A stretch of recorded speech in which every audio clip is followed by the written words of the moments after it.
네, 사무엘하 23장 5절 말씀 우리 한 목소리로 봉독합니다. 내 집이 하나님 앞에 이같이 아니하냐. 하나님이 나와 더불어 영원한 언약을 세우사 만사에 구비하고 견고하게 하셨으니 나의 모든 구원과 나의 모든 소원을 어찌 이루지 아니하시랴. 아멘.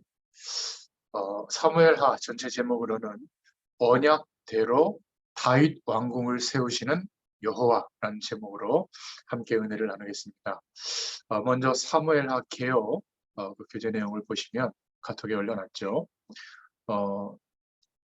이 사무엘 상하 이렇게 나눠져 있지만은 원래는 사무엘기라는 성경으로 한 권의 책이었죠. 그런데 헬라어 성경으로 번역되는 과정에서 분량 문제로 두 권으로 나뉘어지게 됐고 이후로는 사무엘상, 사무엘하로 분리되어져서 각 나라 언어로 번역된 겁니다. 사무엘하를 간단하게 이렇게 정돈해 보자면 거기 그냥 제가 쭉 적어놨는데요.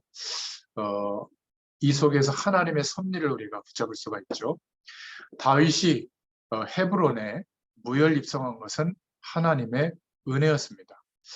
그가 사울왕 이후에 이 남유다와 북이스라엘로 왕을 따로 세우잖아요. 그때 유다 지파에 다윗이 왕으로 세워졌습니다. 그가 가드 지역의 망명 시절에 만약 이스라엘의 칼을 겨누었다면 결코 이렇게 왕으로 돌아올 수가 없었을 텐데 하나님은 이 일을 막아주셨고 다윗은 사울이 죽고 난 뒤에 헤브론에서 유다 지파의 왕이 됩니다. 그는 하나님의 구원의 역사의 큰 그림에 합당한 사람이었죠. 자신의 왕국을 세우려는 것이 아니라 하나님을 전심으로 예배하는 나라를 세우려고 했기 때문에 하나님은 그런 다윗에게 감동하셔서 다윗의 언약까지 허락해 주셨습니다. 다윗과 새로 언약을 맺게 되죠.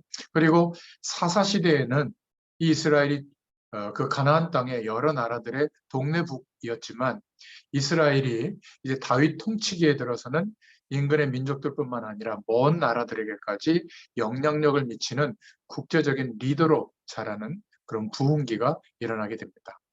이렇게 된 것은 하나님이 국제 정세를 잠잠하게 하셔서 이스라엘을 부각시켜 주셨기 때문에 가능한 일이죠. 그런데 다윗이 하나님의 축복을 누리는 그 정점에서 간음죄를 저지르고 하나님을 진노케 합니다. 온 이스라엘이 사울 왕의 학정에 대한 유일한 답이 다윗이라고 생각했는데 이 사무엘하를 통해서는 무엇을 말씀하고 있냐면 인간 영웅은 세상에 해답이 될 수 없다. 그것을 적나라하게 보여주고 있죠. 다윗 왕이 범죄하자 아들 압살롬이 반란을 일으키고 이어서 세바가 반란을 일으켰고요. 또 마지막에는 자신의 치적, 업적을 나타내려고 인구조사를 또 실시합니다. 그때 전염병이 돌아가지고 하나님께서 벌을 내리시죠. 7만 명이나 죽는 이런 일도 벌어집니다. 하나님은 나라를 구하고 역사를 치유하기 위해서 하나님의 약속하신 그리스도 외에 영웅을 필요로 하지 않으시는구나. 이것을 알게 되죠. 하나님을 신뢰하고 순종하며 하나님의 부르심에 동역할 그 사람이 필요하실 따름이다. 이것을 말씀해주고 있습니다. 다윗은 그가 지은 커다란 죄악 때문에 그 자신은 용서를 받았지만 그 집에 칼이 영영 떠나지 않는 사무엘하 12장 10절에 그런 징벌을 받았습니다. 그 죄로 인해서 그의 아들이 병들어 죽게 되고요. 누굽니까? 그 우리아의 아내 바세바야 이렇게 부정하게 잠자리에서 낳은 아들은 병들어 죽게 되고 하나님이 허락하신 그 다음 아들 솔로몬이 이제 하나님의 축복 속에 다음 왕으로 즉위하게 되잖아요. 그리고 이 다윗의 딸 다말이 오빠인 이복 그 오빠죠. 암논에게 강간당합니다. 그러니까 암논은 동생, 이복 동생 압살롬에게 살해당하는 이런 비극적인 일들이 벌어집니다. 그러니까 가정에 막 상처가 되는 일들이 막 벌어지고요. 13장에 나옵니다. 이런 엄청난 비극이 나오게 되고 다윗은 자기 생각대로 법궤를 언약궤를 싣고 오려고 소각 끄는 수레에다가 싣고 오려고 했지만 하나님이 허락하지 않죠. 우사가 그 법궤에 손을 대었다가 죽는 결과가 오게 되고요. 그러다 석 달 뒤에 하나님이 지시한 대로 레위인의 어깨에 메고 오는 방법을 통해서 언약궤를 옮겨올 수 있었죠.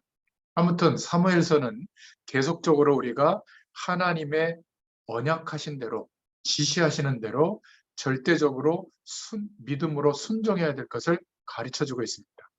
부정한 간통과 배신, 살인에 대한 형벌이 다윗을 억눌렀을 때 나단 선지자가 비유로 가난한 자의 작은 양 새끼를 부자가 취해가지고 손님을 접대하는 내용을 이렇게 얘기하니까 그놈이 누구냐고 막 잡아들이라고 할 때 그놈이 바로 당신입니다 했을 때 다윗은 왕으로서 막 체면을 차린 게 아니라 진실로 회개하는 장면이 나오죠.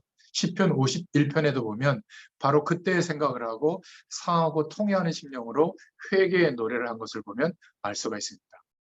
이런 내용으로 간략하게 사무엘 하를 제가 정리를 했는데요. 두 번째로 이 내용과 구성을 보면 그래서 사무엘 하는 다윗을 중심으로 하나님의 언약을 설명하고 있는데 전반부는 다윗이 하나님의 약속의 말씀에 순종했을 때 어떤 복을 누리고 있는지 또 사무엘하 후반부는 불순종했을 때 어떤 화를 당하는지를 보여주고 있습니다. 그래서 유다 지파의 왕으로 헤브론에서 7년 반을 다스리다가 온 이스라엘의 왕이 되어서 예루살렘으로 수도를 옮기고 이제 다윗성을 건축하고 하나님께 축복의 언약을 받죠. 그러나 범죄함으로 인해서 한순간에 무너졌고 즉각 회개했지만 뼈아픈 죄값을 치르게 되는 겁니다. 그래서 1장부터 10장은 남유다의 왕이 된 후에 7년 반 만에 온 이스라엘의 왕이 된 다윗을 중심으로 기록되어져 있고 11장부터 마지막 24장까지는 간음죄와 살인죄를 저지른 이후에 다윗에게 일어난 환란들에 대해서 기록하고 있습니다. 그 표에 제가 이렇게 장별로 이렇게 좀 기록을 해놨거든요. 간단하게 보자면 1장부터 2장에는 사울의 죽음과 요나단의 죽음 후에 다윗이 유다 왕이 되고 사울의 아들인 이스보셋이 이스라엘의 그 왕이 되는 거죠. 나라가 이제 두 개로 나누게 되는 거죠. 그러니까 가나안 땅 안에 정착하는 것도 참 쉽지 않았잖아요. 앞에 우리 구약의 말씀들을 쭉 창세기부터 이렇게 읽어왔는데 그런데도 불구하고 이 작은 땅이 세계복음화, 그 가나안 땅에 오실 메시아의 약속을 붙잡고 모든 민족과 열방을 향하여 선교의 삶을 감당해야 될 민족인데 자기들끼리도 막 서로 막 이꽃 다툼하고 말이죠. 왕을 세워가지고 나누는 모습이 벌써 사무엘 상하부터 시작이 되는 겁니다. 뭐 열왕기에는 더하죠. 그런 내용들이 나옵니다. 결국 두 개 나라로 나뉘게 되고 3장부터 4장까지는 다윗과 합세한 이제 아브넬이 이스보셋에 붙었다가 다윗에게 붙었다가 결국 그 부하에게 다윗 부하에게 살해되는 장면이 나오는데요. 그런 내용들이 나옵니다. 그리고 5장부터 10장에는 온 이스라엘의 왕이 된 다윗에 대해서 나오고 있고 블레셋과의 전투에서도 이기게 되고 이제 예루살렘으로 언약궤를 옮기는 내용, 그때 다윗이 기도했던 내용, 또 하나님 앞에 성전 건축을 계획하는 장면, 또 여러 전쟁에서 승리하는 내용이 납니다. 11장부터 12장에는 다윗이 우리아를 죽이고 바세바를 차지하는 그런 내용이 나오고요. 다윗이 나단이 꾸짖을 때 그 죄에 대한 내용에 대해서 회개를 하고 그렇지만 그 대가로 첫 아들은 죽고 솔로몬이 태어나는 이런 장면들이 나옵니다. 13장부터 20장에는 압살론이 암논을 죽이고 반란을 일으켜서 다윗이 요나단으로 도망가는 일이 나오고 지혜로운 여인이 성을 구하기 위해 반란을 일으킨 세바를 죽이는 그런 내용도 나옵니다. 21장부터 24장에는 3년간의 기근이 든 내용이 나오는데 그 원인이 되는 기브온 사람들의 원수를 갚는 내용이 나오고요. 하나님의 은혜와 사랑에 대한 다윗의 감사 찬송이 나옵니다. 그리고 장차 완성될 메시아 그 왕국에 대한 노래와 다윗의 마지막 일 인구조사와 그것 때문에 또 불신앙함으로 재앙이 덮쳐서 7만 명의 백성이 죽고 번제와 화목제를 드림으로 재앙이 그치는 그런 장면으로 마치게 됩니다. 하지만 하나님께서 사무엘하를 통해서 보여주시는 것은 다윗 때문이 아니라 언약하신 대로 다윗 왕조가 세워서 이제 민족과 열방의 이 복음이 증거되어지도록 하나님의 약속이 메시아 사상이 증거되어지도록 이스라엘을 축복하시는 그 내용이 사무엘하 내용이라고 보시면 되겠습니다. 마찬가지로 이 사무엘하도 복음 1세대 그 부모 세대들이 붙잡아야 할 사무엘하 내용을 준비했고요. 그리고 두 번째로는 청년 전문인 산업인들이 붙잡아야 할 사무엘하 메시지, 복음 메시지라고 할 수 있죠. 이런 내용으로 정돈을 했습니다. 이 한 장에 담았습니다만은 거기에 성경 구절을 다 주제에 맞게 찾아서 넣었으니까 여러분들이 통독하시면서 꼭 그 내용들을 읽어보시면 좋겠습니다. 오늘 이제 본론으로 들어가기 전에 언약대로 다윗 왕궁을 세우시는 여호와 서론으로 좀 살펴본다면 사무엘상은 사무엘과 다윗을 중심으로 사울 임금과 또 다윗을 중심으로 기록되어져 있다면 사무엘하는 다윗을 중심으로 기록되어져 있습니다. 우리가 서론으로 좀 먼저 붙잡을 내용이 있는데 다윗은 목동 시절에 중요한 답을 찾아냈습니다.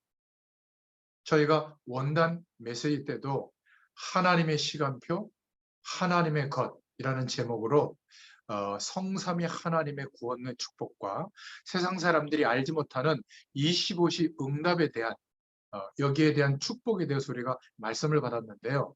쉽게 설명하자면 바로 다윗이 이 응답을 목동으로 있을 때 찾아낸 겁니다. 저와 여러분이 아침에 눈을 딱 뜨면 약간만 여유 있게 일어나서 생각하고 기도를 해도 이 축복이 회복이 됩니다. 물론 저는 말씀을 준비해야 되고 많은 준비가 좀 있어야 되기 때문에 한 2시간 전에 일어나서 좀 집중하는 시간을 갖거든요. 그런데 이거는 정말 쉽지 않습니다. 저도 한 몇 개월 제 자신을 이렇게 체크하면서 했을 때 이게 정착이 됐는데 아마 여러분들은 그렇게 잘 안 될 겁니다. 그래서 좀 하다가 중단하고 할 텐데 그냥 쉽게 하시면 됩니다. 다윗이 목동으로 있을 때 얻은 첫 번째 답이 기도인데요. 여러분 이렇게 한번 해보세요. 그냥 조금 일찍 일어나서 그렇게 안 된다고 하더라도 바쁜데 여러분들이 피곤한데 일찍 일어난다는 것은 힘들 수도 있습니다. 늦게까지 공부한다거나 늦게까지 일을 해야 된다거나 그러니까 기도하는 게 힘들 수도 있죠. 그래서 눈을 딱 뜨면 하나님의 말씀의 약속을 붙잡고 묵상하면서 기도 시작하면 돼요. 그냥 준비하면서 하십시오. 세수하면서도 할 수도 있고 양치하면서도 할 수도 있고 그렇잖아요. 운동하면서도 할 수도 있고 주부들은 식사 준비를 하면서도 할 수도 있고 그래서 그냥 준비하면서 기도 시작하면 돼요. 하나님을 바라보면서. 일부러 30분이나 1시간 정도 시간 내서 하면 좋은데 그렇게 하기가 힘이 들기 때문에 지속이 안 되는 거거든요. 여러분이 아침에 눈을 떠서 하루를 출발하기 전에 보통 짧은 사람은 30분, 조금 긴 사람은 화장까지 한다면 막 1시간 정도 걸리겠죠. 급하게 한다고 해도 10분, 20분은 걸릴 겁니다. 그걸 기도 속에서 해보세요. 이게 가장 중요한 열쇠입니다. 그러면 어느 날 내가 그냥 말씀 붙잡고 조금 하나님께 기도하면서 하루의 준비를 시작하는데도 굉장한 답이 나오게 됩니다. 이렇게만 했는데 세상에서는 알 수 없었던 하나님이 성령으로 우리와 함께 하시면서 주시는 실제 힘이 생깁니다. 처음에는 이게 잘 모르거든요. 모르니까 자꾸 다른 것으로 시작하는 거예요. 열심으로, 적극적 사고방식으로 최선을 다해서. 그러면 아무리 노력해도 제자리예요. 조금만 이 기도의 축복을 누리면 성삼위 하나님이 허락하시는 함께 하시는 힘이 정말 생깁니다. 그래서 이게 조금 매일매일 하다 보면 어느 날 내가 막 기도를 안 할 때가 있거든요. 못할 때가 있습니다. 그러면 오히려 하루의 삶이 좀 이상해요. 막 이렇게 어떻게 중심을 잡기가 어렵고 그렇게 될 때까지 한번 지속해 보시기 바랍니다. 그러면 자연스럽게 하나님을 바라보고 성삼위 하나님이 함께 하시는 축복을 기대하게 되고 또 나의 일과 하루가 우연이 아니라 세상 사람들이 알지 못하는 이제 내가 노력해서 얻어내는 결과가 아니라 하나님이 허락하시는 25시의 응답이 오기 시작합니다. 이게 다윗이 목동으로 있을 때 얻은 첫 번째 답이에요. 다윗은 찬양의 기능을 하나님이 주셔서 하프를 켜면서 찬양하면서 깊이 이 시간을 누렸던 겁니다. 사람의 방해받지 않고 초원에서 자연을 바라보면서. 뭐 우리가 숲속에서 산다면 그럴 수 있지만 참 이게 어렵잖아요. 그래도 눈을 감으면 호흡만 천천히 해도 말씀만 생각해도 이 은혜가 옵니다. 저는 그것을 깨닫고 어떻게 하냐면 뭐 한 단어나 어떤 중요한 주제어로 성령께서 깨닫게 해주는 음성을 딱 붙잡고는 성경 앱을 켜서 그 단어를 쳐서 돌려봅니다. 그러면 요즘 검색 기능이 있잖아요. 창세기부터 요한계시록까지 거기에 관련된 성경 구절이 쫙 떠요. 그러면 그 내용을 붙잡고 저희 교회 강단 말씀을 생각하면서 또 하나님께 질문해 봅니다. 그러면 깨닫게 해주시는 내용을 문장으로 적어보고 그 문장을 세 단락으로 기록해 보거든요. 이때 많은 생각과 기도가 돼요. 그러면 그 내용을 가지고 이제 말씀도 준비하고 내가 해결해야 될 일도 생각해 보고 하나님이 내게 부르심에 대한 이유를 깨닫게 해주셨는데 그 하나님의 계획도 생각해 보게 됩니다. 그런데 놀라운 것은 갈수록 힘이 없어지는 게 아니라 점점 하나님이 허락하시는 힘이 공급되다 보니까 확신이 오고요. 하나님이 하실 게 믿어집니다. 자, 이러면 두 번째 응답이 오는데 다윗에게 하나님이 허락하셨던 응답이 옵니다. 하나님이 약속해 주신 그 말씀이 내게 하신 그 언약이 내 삶의 인생의 응답으로 오기 시작합니다. 이거를 자꾸 기도 행위나 예배 행위로 때우거나 막 말씀을 외우려고 하는데 그럴 필요 없어요. 그냥 삶을 하나님을 바라보면서 살아가는데 발견이 깨닫게 해주십니다. 성령께서 알게 해주시거든요. 이것도 25시의 응답 속에서 오는 겁니다. 이때 가장 중요한 게 뭐냐면 우리가 이렇게 성경 66권의 각 권의 배경과 이번 주에 강단의 말씀의 배경을 알게 될 때 그때 성령께서 역사하시는 방향이 명확해지죠. 이게 맞나? 틀리나? 이렇지 않습니다. 모세가 기록한 하나님의 말씀, 핵이 뭐죠? 창세기 3장 15절. 여자의 후손이 오면 뱀의 머리가 상하게 될 것이다. 메시아의 약속을 붙잡게 하는 거잖아요. 출애굽기 3장 18절에 피 제사 드리는 날 출애굽하게 될 것이다. 그리고 애굽을 나와서 이제는 다른 삶의 방식으로 성막을 중심으로 가나안 땅까지 이동하게 될 것이다. 그 과정에 이제 삶은 하나님의 동행하는 삶, 새 절기를 가지고 구원의 비밀을 알게 될 것이다. 그리고 하나님의 말씀이 살아 역사하는 언약궤를 중심으로 하나님의 능력과 많은 응답을 누리게 될 것이다. 이 중심으로 구약 성경이 기록되어져 있잖아요. 이 축복이 그대로 사무엘 사사에게 전달되어졌고 이 축복이 목동 시절에 다윗에게 특히 사무엘이 안수할 때 여호와의 신이 임했다고 했거든요.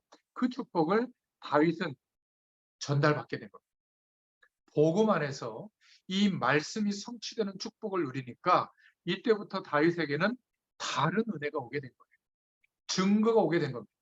하나님이 함께 하시는 증거가 자신의 삶에 나타나게 된 거예요.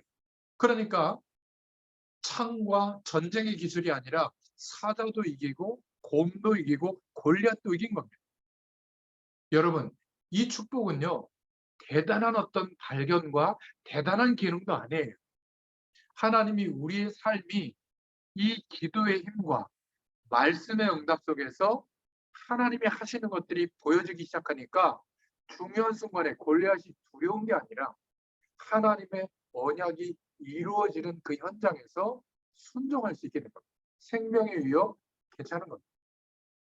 우리 전도자들이 우리 한 시대의 부름을 받은 이 시대에 남겨진 렘넌트의 삶을 가진 저와 여러분들이 산업 현장에서 전도자로서 꼭 찾아내야 될 축복이 이 세 가지입니다. 그러면 그냥 단어로만 지나갈 것이 아니라 이상한 신비한 현상을 경험하는 것이 영적인 축복으로 아주 작은 것인데 그렇게 극대화하는 것이 아니라 단어로 표현하자면 성삼위 하나님의 구원의 축복과 세상 사람들이 알지 못하는 25식 하나님의 시간 속에서 오는 응답이거든요. 저희 교회에서는 성수의 축복이 우리 안에 임했다. 하늘 보좌의 축복이 임했다. 여기에 집중할 때 잃어버렸던 언약을 회복하게 되고, 또 무너진 현장의 재단들이 회복이 되어지고, 그리고 제사장들이 영권을 다 잃어버리고 있는 이 시대에 제사장들을 일으키는 그 축복을 우리를 통해서 이루실 것이다. 이렇게 말씀하고 있는 것이죠. 자, 이러면 큰 두 번째로 이 다윗이 누렸던 응답이 오는데, 하나님의 이 25시의 능력 안에서 저와 여러분에게 준비하신 축복이 시작됩니다. 목동을 하는데 최고의 목동의 응답이 온 거죠. 어떻게 해요? 골리앗을 이기게 된 겁니다. 왕이 되는 응답이 목동에서 온 거예요. 그것도 목동의 기능, 자기가 했던 아주 연약한 돌팔매했던 그걸 가지고 하나님의 약속이 이루어지도록, 저와 여러분이 하고 있는 일이 보잘것없는 것 같아도 하나님은 우리를 서밋으로, 이 서밋이 뭐죠? 영적 서밋으로 우리를 통해서 하나님의 축복이 전달되도록 드디어 하나님의 능력 안에서 우리의 매일매일을 바꿔주실 줄로 믿습니다. 그러면 이런 표현을 하게 돼요. 이것은 우리가 하루를 살아갈 때 도저히 내 힘과 능력이 아니구나, 이 세상의 배경 때문에 오는 게 아니구나, 하나님이 준비하신 천지를 다시 창조하는 것과 같은 재창조의 축복으로 이루어지는 거구나. 저의 과거를 돌이켜볼 때, 2022년을 돌이켜볼 때 제가 그 믿음의 고백을 했어요. 저의 자녀들, 우리 또 딸내미는 또 1년 살기 표 끊어놓고 지금 3월달 가는 준비를 하는데, 뭐 비용도 많이 드나 봐요. 뭐 만약에 주택 문제가 잘 해결이 안 되면 뭐 몇백만 원이 한 달에 들어간다는데, 취업도 해야 되고, 뭐 저희는 뭐 도와줄 형편이 안 되니까. 근데 뭐 확신을 가지고 다 주변에다 얘기해놨기 때문에, 비행기표도 편도만 끊어놨기 때문에 자기는 이거 번복할 수가 없다고 기도하면서 중요하는 거 그러는데, 저 참 희한해요. 왜 그럴까? 저는 분명히 알고 있습니다. 어릴 때 심었던 너는 누구지? 예, 저는 세계복음화 일꾼이요, 하나님 자녀요, 이렇게 고백했던 그 내용이 이 아이 속에 담겨서, 우리 후대들 속에 담겨서 자기도 모르게 무의식적으로 자꾸 237을 향해서 가게 되는 거예요. 물론 해외 나가는 게 237은 아닌데, 많은 것들을 보게 하시고 합쳐져서 하나님의 언약을 이루도록 역사하실 것을 저는 믿고 있습니다. 물론 아비된 자로서 잘 도와주지 못하는 것에 미안함은 있지만, 그래서 더 재창조의 능력으로 예비된 축복을 누리도록 기도하고 있거든요. 그런데 이것을 모르면 아무것도 못하게 돼 있어요. 세상 배경을 겉모술수로 가지고 자주자는 거기에 기대서 밥을 먹어야 돼요. 골리앗을 꺾어버린다, 그거는 성경의 옛날 얘기일 뿐입니다. 여러분, 다윗은요 군인도 아니었고 전쟁 연습도 안 했는데 분명히 기록돼 있잖아요. 골리앗을 꺾어버렸어요. 왜 그렇죠? 골리앗을 꺾은 게 문제가 아니라 그 골리앗이 그 당시에 어마어마한 배경을 가지고 하나님의 언약을 업신여긴 겁니다. 하나님을 업신여긴 겁니다. 여기에 이 기도의 힘과 말씀 성취의 응답과 하나님이 함께 하시는 증거를 누렸던 그 내용을 가지고 그 현장에 섰던 겁니다. 이것이 바로 산업 현장에서 여러분들이 받아야 될 축복인 줄로 믿습니다. 만약에 이것 말고 다른 것이 더 중요하게 생각됐다면 열심히 노력하면 노력할수록 그것 때문에 잠겨 있을 거예요. 묶여 있을 거예요. 어느 날 나도 모르게 최선을 다해서 사는 것 같은데 시달리게 될 겁니다. 그 시달리는 게 뭐죠? 내 힘으로 안 되는 그게 영적 문제. 어느 날 와요. 그러니까 속지 말고 이 축복을 받으라고 말씀하고 있는 겁니다. 오늘부터 시작해도 돼요. 그러면 어떻게 되죠? 24시간 동안 하루 동안 실패를 하든 실수를 하든 뭐 놀게 되든 노력하든 기도 속에서 하나님이 인도하시는 길을 따라 한 걸음 한 걸음 순종하면서 나아가게 되는 겁니다. 어느 날 나도 모르게 서밋의 입장에 서게 되고, 어느 날 하나님의 능력으로 역사하시는 축복을 누리게 될 줄로 믿습니다. 그게 바로 기적이에요. 이게 다윗이 받은 응답을 사무엘서에, 특히 사무엘하에 기록하고 있는 겁니다. 우리가 받아야 될 축복이죠. 여러분, 본인이 어른이라고 생각하는 분들은 급해요. 빨리 이 답을 안 찾으면 더 나이가 들수록 산업 현장에서 이 산업 현장을 경험하면 경험할수록 곤란해집니다. 거기다가 치매까지 오면 어떻게 되죠? 하나님의 자녀인데, 성삼위 하나님이 역사하고 있는데 안 된다고 생각합니다. 완전히 사단의 메시지가 자리 잡게 되는 거예요. 그래서 빨리 이것을 안 찾으면 나이 들수록 곤란해집니다. 올 한 해 우선순위가 뭐냐?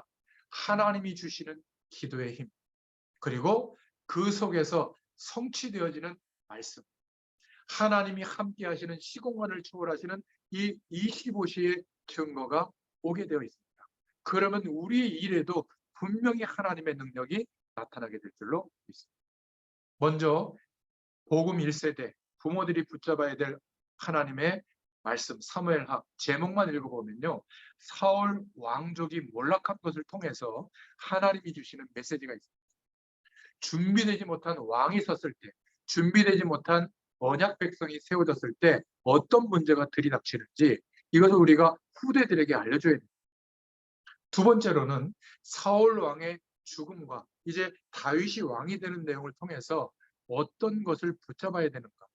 다윗은 가장 어려울 때, 피해 다닐 때, 그때 중요한 준비를 하게 된 것입니다. 세 번째로는 드디어 이제는 왕이 되고 난 뒤에 가장 먼저 한 일이 이제 다윗성을 건축하고 법궤, 언약궤를 이제 성으로 모시는 그런 일을 하게 됐죠. 그리고 성전 건축을 고민하게 됩니다. 그리고 네 번째로 전달해야 될 복음 메시지가 뭐죠? 그런 다윗이 숨겨진 영적 문제가 있었던 거죠. 그래서 여기서 중요한 기도 제목들이 나옵니다. 나는 하나님이 주신, 나에게 주신 달란트가 뭘까? 나는 전도자로서 하나님의 말씀의 흐름을 타고 있는가? 나는 하나님의 부르심을 받은 하나님의 사람이 맞는데 다윗처럼 나에게도 숨겨진 영적인 문제가 있을 것인데 그것이 도대체 무엇인가? 이것을 깨닫고 발견할 수 있도록 도와줘야 될 줄로 믿습니다. 그리고 마지막으로는 위기를 당했을 때 하나님이 다윗을 통해서 주신 메시지가 있죠. 나는 하나님이 약속하신 미래가 있는데 그 미래를 두고 지금 어떻게 준비하고 있는가? 이런 답을 전달해야 될 줄로 믿습니다.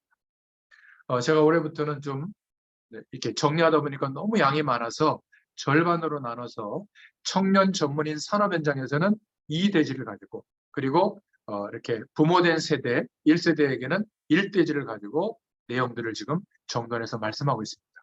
오늘 청년 전문인 산업인들이 알아야 할 두 번째 대지로 사무엘하 내용을 보도록 하겠습니다. 첫 번째로 사무엘하 3장 6절부터 16절을 보면요, 청년, 복음 가진 청년, 복음 가진 전문인, 복음 가진 산업인은 아부대를 배우지 말아야 한다. 여기에 아주 악한 아브넬 장군이 나옵니다. 우리 한 시대에 부름받은 저와 여러분들은 아브넬과 같이 되어서는 안 될 줄로 믿습니다. 우리 전도자들은 하나님의 큰 인물이 되기 위해서 오늘 사무엘하에서 주시는 말씀을 꼭 붙잡을 수 있기를 바랍니다. 하나님을 믿는 사람들 속에도 아브넬과 같은 사람들이 많습니다. 이거를 알아야 돼요. 복음과 구원과 하나님의 능력과 이 축복을 모르고 있다면 이 사람들은 구원 속에 있는데도 항상 적극적 사고방식으로 포장되어져 있는 세상의 기준이 커요. 그래서 늘 최선을 다해서 인본주의를 씁니다. 참된 축복을 모르고 세상 배경이 전부인 것처럼 그 방법을 사용하고 살아가는 청년 전문인 산업인이 되어서는 안 될 줄로 믿습니다. 이 사람들은 다른 사람을 대할 때는 늘 복음의 말씀의 기준이 아니라 율법주의로 대합니다. 맞고 틀리고요. 그리스도 안에 있다면 하나님이 역사할 것이다. 이 믿음의 눈으로 본다면 다른 기준이 보일 텐데, 그죠? 복음 밖에 있다면 우리가 기도 속에서, 중보기도 속에서 이 복음을 전해줘야 될 대상으로 안타깝게 봐야 될 텐데 율법주의로 봅니다. 또 이 사람들은 자신의 성공과 행복을 위해서라면 큰 착각이 올 정도로 불건전한 신비주의를 추정합니다. 막 된다는 거예요. 하나님이 역사한다는 거예요. 이렇게 하면. 예나 지금이나 앞으로도 아브넬 같은 사람이 산업 현장에 항상 있습니다. 아브넬은 누구였죠? 사울 왕을 섬겼던 장본인입니다. 그런데 사울 왕을 착각하게 만든 장본인이죠. 하나님의 약속을 붙잡고 하나님을 바라보도록 한 게 아니라 사울을 부추겼던 겁니다. 늘 함께 사울 왕과 다녔는데 마지막 사울 왕이 죽을 때는 그 옆에 없었죠. 그러다가 아들 이스보셋을 꼬셔가지고 왕으로 세워가지고 모든 것을 이용합니다. 2장 8절부터 11절에 보면 나오죠. 그러니까 아주 뭐라 그럴까요? 계산이 치밀하고 이익에 따라 움직였던 인물입니다. 그리고 3장 1절에 다윗 군대와 필요 없는 전쟁을 소모전을 계속해서 국력을 막 떨어뜨리게 만들었죠. 그리고 사무엘하 3장 7절부터 11절에 보면 얼마나 교만한지 사울 왕의 처들을 범하는 이런 일들을 벌인 겁니다. 그러다가 이스보셋 왕을 배신하고 이제 다윗 왕에게 투항해서 자기가 살려고 이렇게 백기를 들었다가 다윗 왕의 충신 요압 손에 죽임을 당하는 장면이 사무엘상 3장 22절부터 30절에 나오죠. 여러분, 상상외로 산업 현장에 교회 안에도 이런 사람들이 많다는 것을 참고하셔야 돼요. 우리는 무조건 막 믿고 막 맡기고 이럴 것이 아니라 참고하고 그런 일들이 벌어질 때 분별할 수 있어야 됩니다. 꼭 기억하세요. 여러분들은 아브넬 같은 아주 그냥 이렇게 단편적으로 막 이익을 따라 사는 사람이 되지 말기를 바랍니다. 하나님의 언약이 반드시 이루어진다는 것을 믿고 잔잔한 사람이 되지 말고 하나님의 큰 인물이 되시기를 축원드립니다. 두 번째, 복음 가진 청년 전문인 산업인에게 주신 메시지는 사무엘하 2장 24절부터 32절을 통해서 요압, 아비새를 배워야 합니다. 이 요압과 아비새 형제와 같이 우리는 복음 안에서 산업 현장에서 인도받아야 될 줄로 믿습니다. 둘 다 수르야의 아들들로 형제들이었죠. 삼형제의 이름이 이 사무엘하에 나옵니다. 이들은 올바른 중심을 가지고 다윗을 섬기면서 끝까지 다윗을 따라갑니다. 그리고 하나님의 영광이 나타나도록 오른팔, 왼팔 역할을 했죠. 사람들을 볼 때 남을 해치는 막 거미 같은 그런 사람도 있고요. 또 혼자만 열심히 이익을 누리는 개미 같은 사람도 있고 꿀벌처럼 다른 사람도 살리고 자기도 사는 사람이 있습니다. 우리가 하나님의 언약을 따라 인도받는 중에 하나님 앞에 있으면 안 되는 사람도 있고요. 있어도 되고 없어도 되는 사람이 있고 꼭 필요한 사람도 있습니다. 바로 수르야의 아들들이 요압, 아비새, 아세헬이라는 세 명의 아들들이 있었는데 하나님께 꼭 필요한 사람들이었죠. 시편 23편 1절부터 6절에 사망의 음침한 골짜기로 다닌다라고 표현할 정도로 다윗의 어려운 그 시기에도 이 세 인물이 함께 했고요. 다윗이 왕이 된 이후에도 피해를 주는 막 뭔가 권한을 행사하는 가신이 아니라 나라를 살리는 충성된 군인의 역할을 했습니다.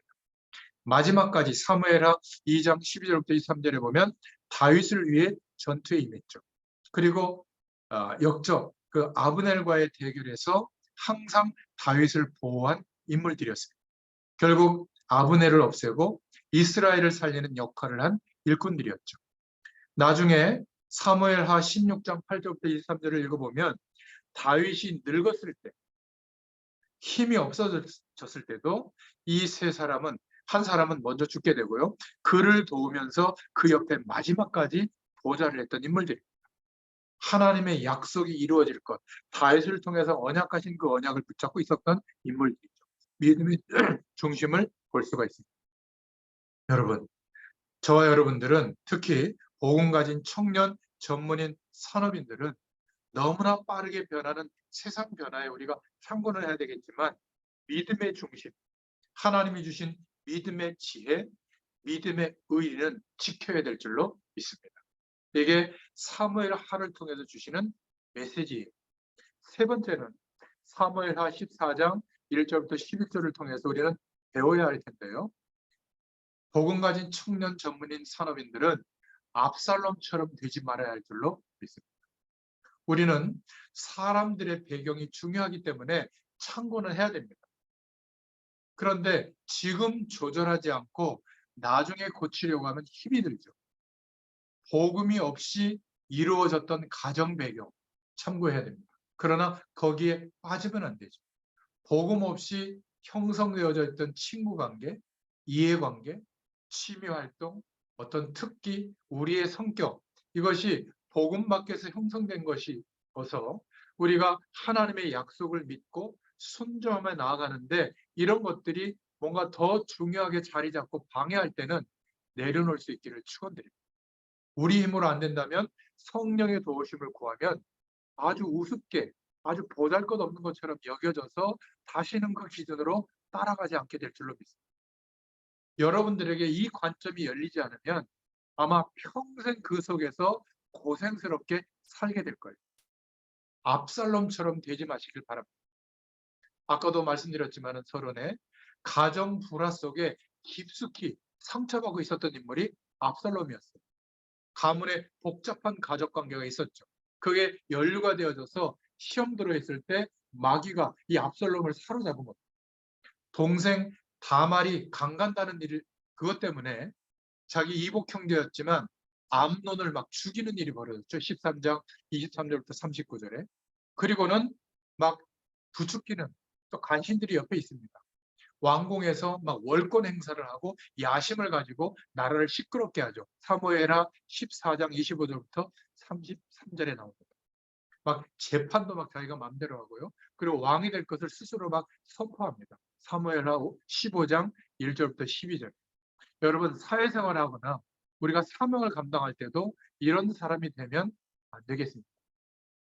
사무엘하 16장 8절부터 23절에 결국 악한 시리아들과 함께 아버지에게 그것도 하나님의 언약이 이어질 다윗 왕에 도전하게 된 것이죠.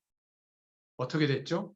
그러다가 어느 날 악한 신하와 함께 다윗을 공격할 때 이게 세상에서도 흔히 있는 일인데 이런 것이 반복되기 때문에 언약 백성들이 하나님의 약속을 따라 인도받고 있는데도 그 나라에 현장에 어려움이 오는 것입니다.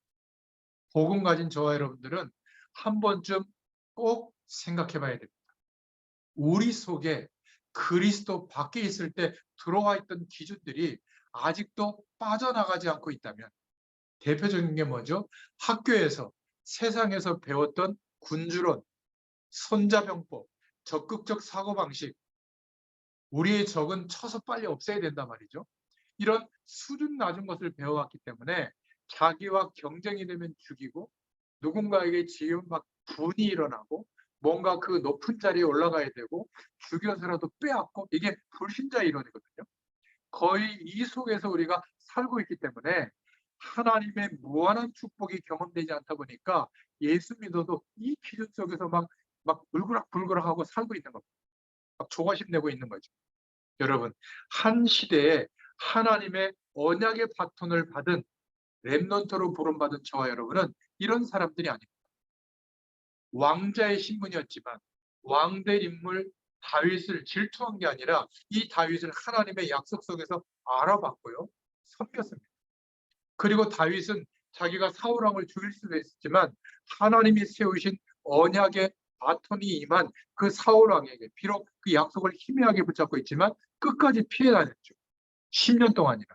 이런 것을 마음에 두면 결국 안 좋은 그런 상처들이 자리 담아서 거의 다 하나님의 축복을 누리다가 나중에 변하게 되죠. 참 이게 안타까운 겁니다. 제가 만났던 많은 분들 중에도 참 복음의 중심이 처음에는 좋았는데 조금 하나님이 응답해 주시니까 그 좋은 것들을 관리하지 못하고 결국 그것 때문에 타락하게 되고 그것 때문에 더 자기를 드러내다가 결국 다 변하게 되더라고요. 아니 지금도 현장에 가보면 이 복음의 말씀을 계속 선포해 줘야 되거든요. 근데 말씀 전해주는 사람이 갈수록 줄어들어요.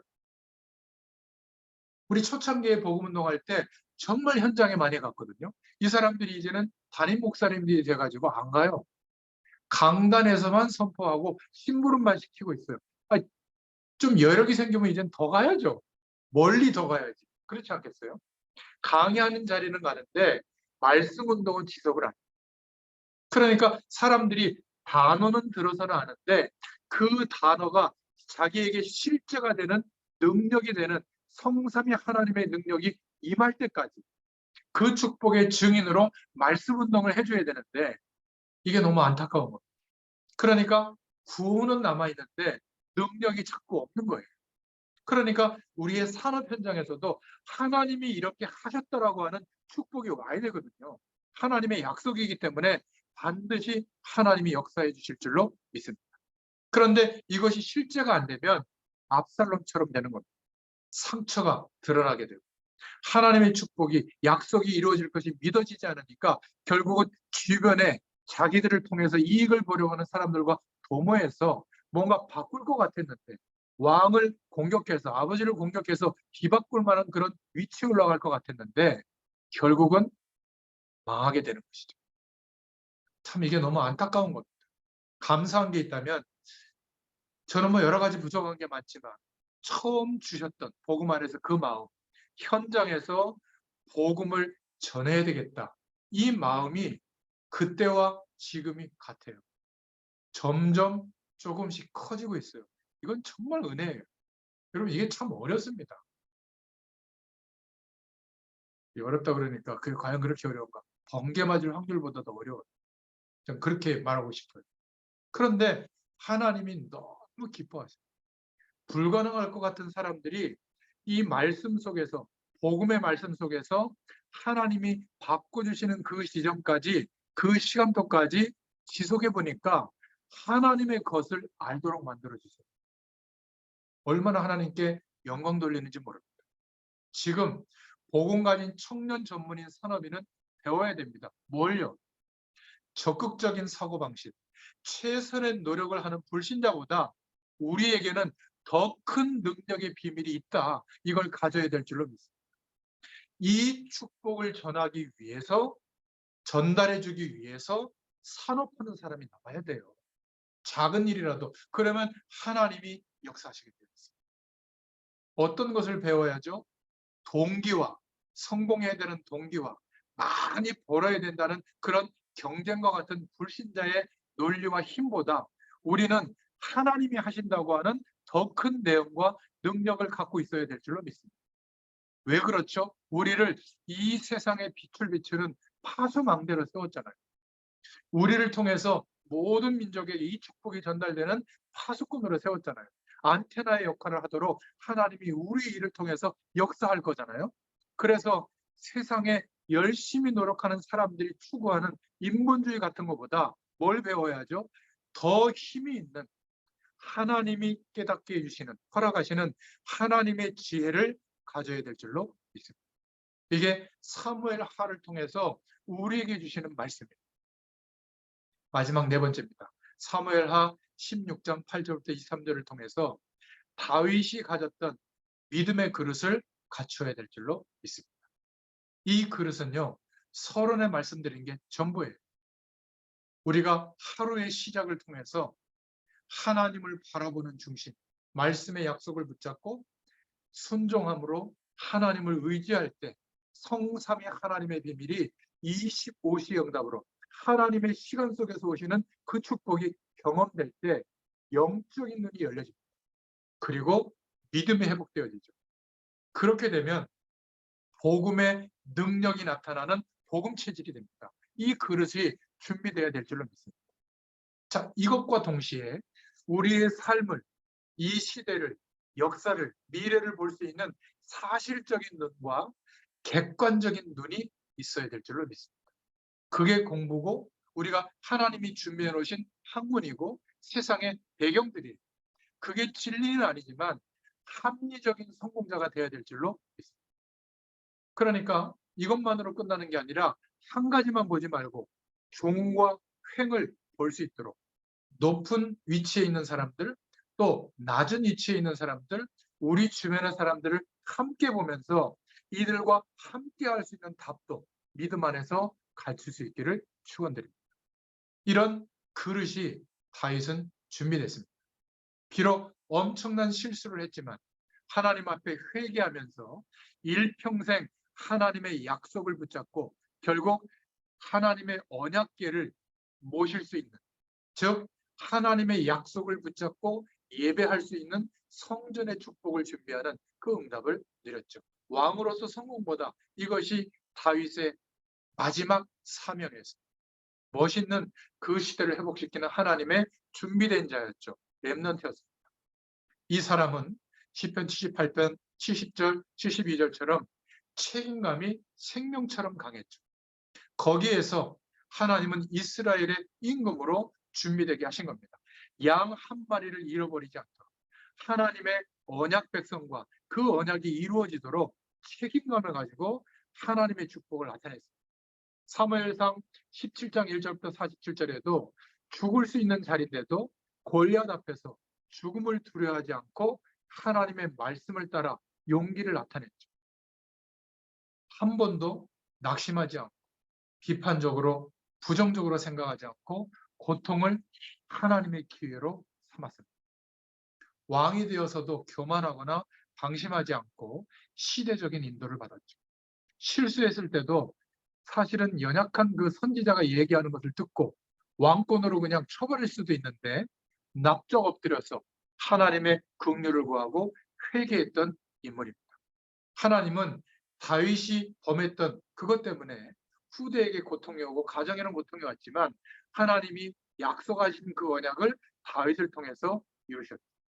그리고 말년에 위기가 왔을 때도 왕궁을 재정비하면서 다시 하나님께 선지자를 세워서 제사를 회복하고 예배를 회복하면서 자기의 업적을 나타내려고 했던 그 중심을 버리고 하나님의 은혜를 찾는 하나님의 준비하신 사람이었습니다. 사무엘하 16장 8절부터 23절에 나와 있죠. 우리는 믿음과 복음의 실제를 꼭 다윗을 통해서 배워야 될 줄로 믿습니다. 이 다윗이 누렸던 기도의 배경과 시공간을 초월하시는 하나님의 능력이 실제로 누려졌던 이 축복을 배워야 될 줄로 믿습니다. 우리는 살아가면서 많은 일을 목도합니다. 그때 하나님의 음성을 듣고 성령의 음성을 듣고 판단할 수 있고 미래에 대한 준비, 그런 축복을 누릴 수 있도록 하나님께서 우리를 인도해 주실 줄로 믿습니다. 여러분, 자칫 잘못하면 여러분들이 아주 실세적인 이 물질이 왔다 갔다 하는 그런 산업 현장에 있기 때문에 하나님이 하실 약속보다 세상이 요구하는 인본주의를 더 의지하게 될 때 우리도 모르게 압살롬처럼 될 수가 있습니다. 청년 전문인 산업인들은 꼭 기억할 수 있기를 바랍니다. 하나님이 우리에게 열어주시는 전도자의 눈, 전도자의 삶이 저와 여러분의 것이 되기를 예수님의 이름으로 축원드립니다. 그래서 결론이에요. 몇 가지 질문에 답해야 됩니다. 정말 나는 이 기도의 축복과 말씀 성취의 응답과 하나님의 증거가 25시의 응답으로 우리에게 임할 텐데 어떻게 찾아낼 것인가? 여러분의 하루의 삶 속에서 반드시 이 답이 찾아져야 될 줄로 믿습니다. 두 번째는 그냥 일이 아니라 하나님이 이 산업을 통해서 나에게, 우리에게 허락하신 달란트가 뭔가. 다른 말로 이야기하면 비전이 뭐냔 말이에요. 그 비전을 이루는 수단이 산업이거든요. 그렇다면 나는 하나님이 내게 계속 말씀을 보내고 있는데 그 말씀의 흐름을 타고 있는가? 다른 말로 순종하고 있는가? 이 질문에 답해야 돼요. 그리고 꼭 발견할 수 있기를 바랍니다. 안 그러면 또 다윗처럼 무너지게 되거든요. 나의 숨겨져 있는 영적인 문제가 뭐냐? 없는 사람 없어요. 너무 과소평가하면 안 됩니다. 이걸 통해서 또 사단이 틈타거든요. 그리고 나의 미래는 뭐냐? 그것도 구체적으로 생각하고 기도할 때마다 하나님이 답을 주실 줄로 믿습니다. 그래서 여러분 주일날 너무 바쁘게 막 사람 만나서 수다 떨고 그러지 말고 예배 드리고 난 뒤에 빈 시간에는 예배 때 주신 말씀들을 찾아보고 또 중요한 하나님의 말씀을, 음성을 듣기 위해서 좀 깊이 묵상해보고 이런 시간이 있기를 축원드립니다. 이렇게만 해도 승리하게 됩니다. 처음에는 잘 안 되는 것 같아도 조금만 지속해보면 분명히 상반기가 지나기 전에 저와 여러분의 현장에 복음을 가지고 있기 때문에 이 응답을 허락해 주실 줄로 믿습니다. 여러분, 지금 연초기 때문에 하나님은 정말 우리에게, 우리가 이 중심을 가지고 24시 하나님의 축복을 누리게 되면 하나님은 하늘 보좌의 축복으로 응답해 주실 줄로 믿습니다. 자꾸 올바르게 살아가려고 하는데 그거보다 하나님의 말씀과 하나님의 계획을 볼 수 있도록 하나님께 기도하시기를 바랍니다.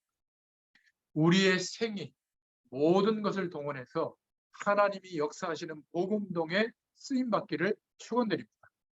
하나님의 일을 가장 중요한 것으로 여기고 심부름하다가 다음 세대에게 이 언약의 발자취를 남기고 가야 될 줄로 믿습니다. 여러분, 이 복음은요, 수행하는 게 아니에요. 하늘 보좌의 축복이 임하는 겁니다. 그리고 모든 묶여있던 것이 발견되는 거예요. 그때 해방됩니다. 그리고 지금도 똑같이 시공간을 초월하시는 하나님의 능력, 생명의 능력이 나타나는 게 복음이에요. 이 속으로 우리를 날마다 인도하시는 줄로 믿습니다. 그러면 뭐가 보이죠? 우리에게 허락하신 하나님의 것이 보이게 될 줄로 믿습니다. 여러분, 올 한 해 우리 한번 기도하십시다. 복음 외에는 버리자. 다른 기준, 다른 중요하게 의지했던 거, 그게 시시해질 만큼, 그러면 하나님의 역사가 일어나게 될 줄로 믿습니다. 힘이 없어도 이 약속을 붙잡고 있다면 우리의 미래는 그렇게 응답이 오는 거예요. 아무리 지금 힘이 많이 있다고 해도 영적으로 허망한 것, 틀린 것 붙잡고 있다면 미래는 그렇게 되는 겁니다. 왜죠? 영적인 세계, 말씀으로 창조하지 않은 영존하는 세계가 지금도 있거든요. 이 배경 속에 우리가 있는데 이것이 무엇인지 모르면 우리의 산업, 우리의 인생 배경이 지옥 배경 속에서 깜깜한 겁니다. 이러면 심각한 거예요. 우리의 영적 배경을 찾아내시길 바랍니다. 생각된 만큼 영적 세계가 우리에게 임한 만큼 하나님의 응답이 오게 될 줄로 믿습니다. 안 되는 거기에서 틀린 시작 말고 정확한 시작을 할 수 있기를 축원드립니다. 기도하겠습니다. 하나님 참 감사합니다. 2023년에도 어김없이 말씀의 언약을 우리에게 허락해 주시고 그 방향으로 나아갈 수 있도록 성령께서 우리의 모든 인생관과 삶에, 특히 산업 현장에 하나님께서 조명해 주시고 그 길을 열어주시기를 소원합니다. 순종하며 나아갈 수 있는 하나님의 능력으로 역사해 주시기를 소원합니다. 감사드리며 예수님의 이름으로 기도드렸습니다. 아멘. 감사합니다. 네, 다음 주에 뵙겠습니다.